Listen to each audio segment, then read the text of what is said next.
bio to read before I brought them up on the stage. And Al, could you get a chair for Brian up here too?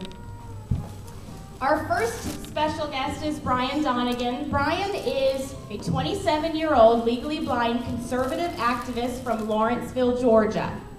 After his experience as a volunteer for Governor Mike Huckabee's presidential campaign, Brian founded the Can Do Conservatives of America, the nation's first conservative political organization representing the disabled. He's now traveling through the country promoting his cause and helping strong conservatives get elected to office. And then he wrote that I'm supposed to say, "Ladies and gentlemen, welcome Brian Donegan." Yay!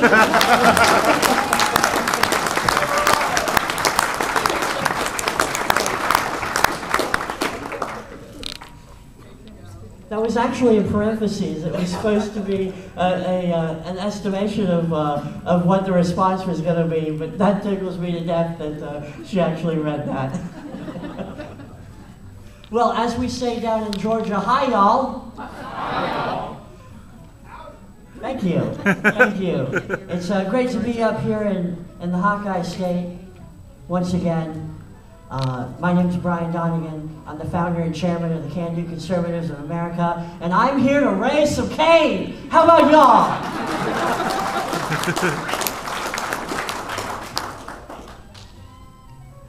Well, first of all, I would like to begin by explaining, well, what is my organization, who am I, and why did I start it? Well, I was born 27.5 years ago.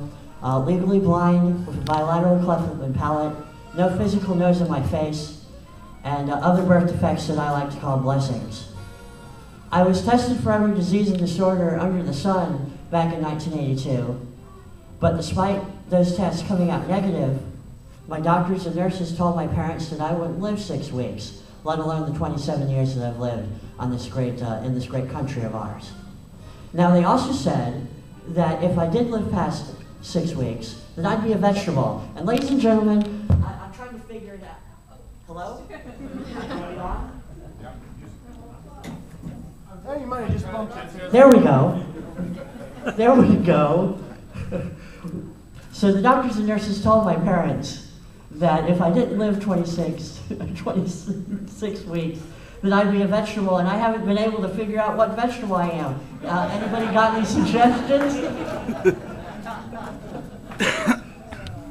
That's what we call trying to rescue the from technical difficulties, folks.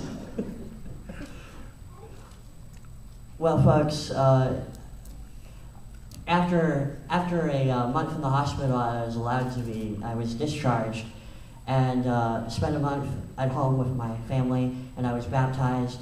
But a month later, I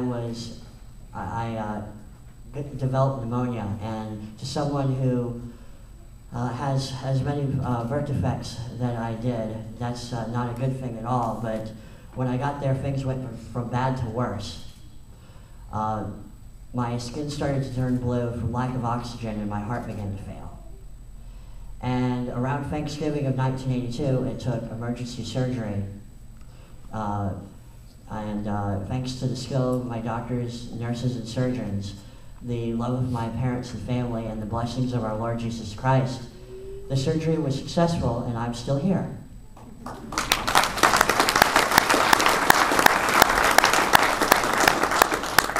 Now I've got a question for y'all.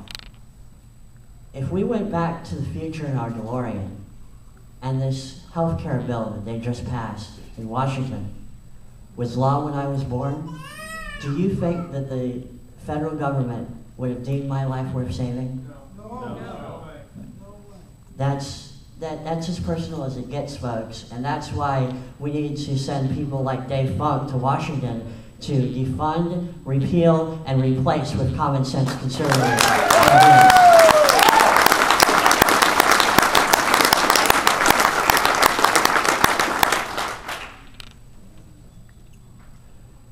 Well, I've always been interested in politics and following my experience.